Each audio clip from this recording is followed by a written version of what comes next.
This was Bob's favorite horse, Tourmaline, and I can't think of how old he was then, but he was pretty old, but he just loved to play polo. I always said that if Bob were a horse, he probably would have been Tourmaline, and Tourmaline were a person, it'd probably have been Bob, because they lived to play polo.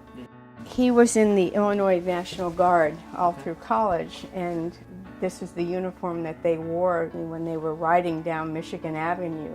He joined the ROTC because they provided horses for the officers, but he played all through college. He played all over the United States. They would travel quite a bit to go to play.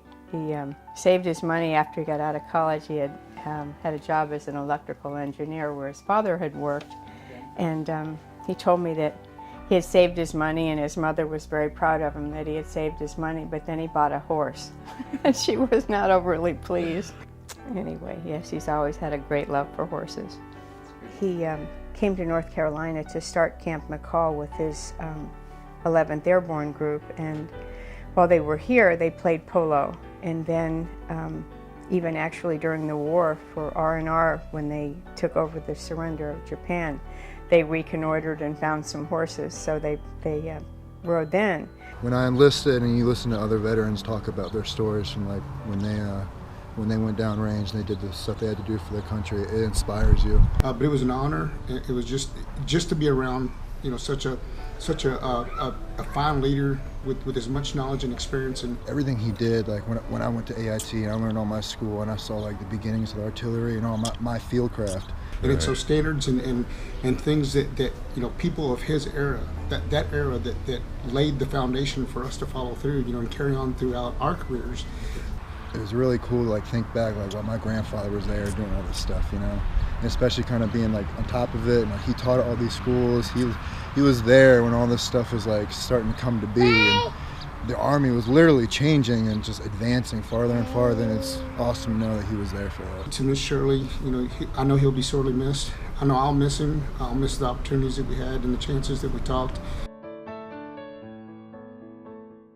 He leased a horse and he started riding with one of the local equestrians here, and he ended up being invited to join the Moore County Hounds, and he was very pleased about that.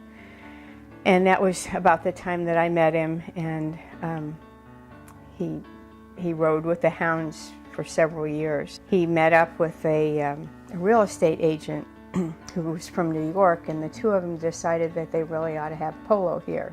They managed to get a local car dealership to donate $5,000, so they were able to get some horses and to get some equipment. They had a fundraiser for one of the local charities, and they were trying to raise money, and somebody had the idea, well, let's have a polo game. And they got him to put together Polo for the Arts. It was about 1985, I think, and they actually raised $10,000. They got this team to come up from South Carolina, and it was a Buck Limehouse who had 4 sons, and they all played polo. So they came up and they said, well, we'll come up on one condition, that you start a polo team.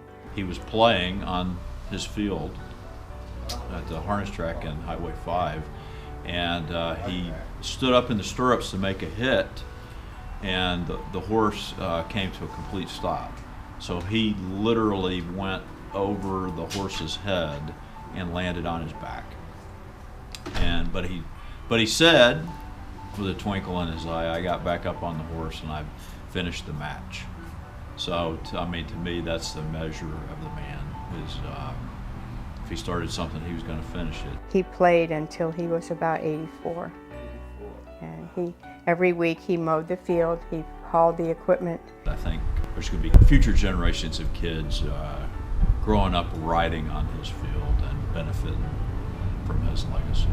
We had a mutual friend that introduced us, and I think for a while Bob thought he was too old, but actually he was the youngest person I think I've ever met. He only at the end, the last year, did he really start to show his age. It was just not, he was going to live another 100 years. Bob was a true gentleman and a true hero to me, and definitely a model to look up to and emulate. I think I learned most about my important life lessons from Bob. He never stopped caring, he never stopped sharing. He'd never poke and prod, but he was always there to ask questions, and I always felt like I could ask him just about anything, really. He bought my first adult suit when he and my mom got married. We went to Belk's, and he helped me pick it out and stuff I didn't know idea to do. And even when they visited me at basic training at Benning, he's getting mistaken for a sergeant major, and the lieutenant colonel's thinking that he retired as a sergeant major, and he goes, "No, I was a general." And so everybody's face gets red, and the drill sergeant looked like he was going to kill me and started laughing. Every time we said prayers at meals, the last thing he would say is, "Bring our troops home safe." And he could never keep it dry.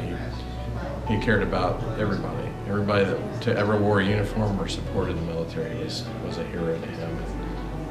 General, man, I tell you, he gave me an opportunity that my father didn't give me. And that's what stole my heart, and I couldn't ask for a better mother and father here in North Carolina. He's going to be missed. Let's say he was like a dad to me, a brother to me, a friend to me, and we did a lot together. We ate together, we played golf together. Those moments you just can't replace.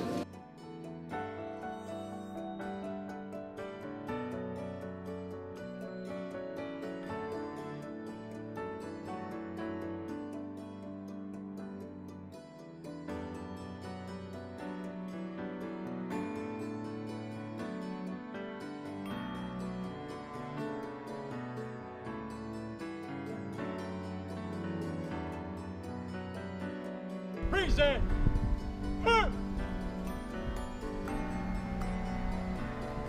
Present! Arm!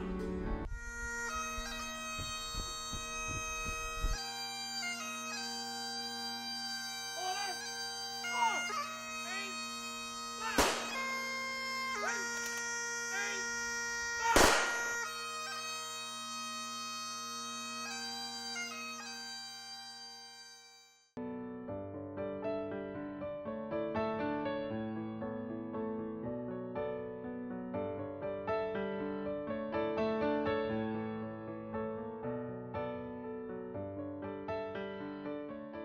I'd like to share just a little bit about Bob's last days. The last 4 days were really very magical. He really wrote his own script. There were some things that were really kind of funny. There were really quiet, prayerful time, and there were really some very tender times. We just had some really special time. He told me that he was happy and that he loved me, and we just had a wonderful life together.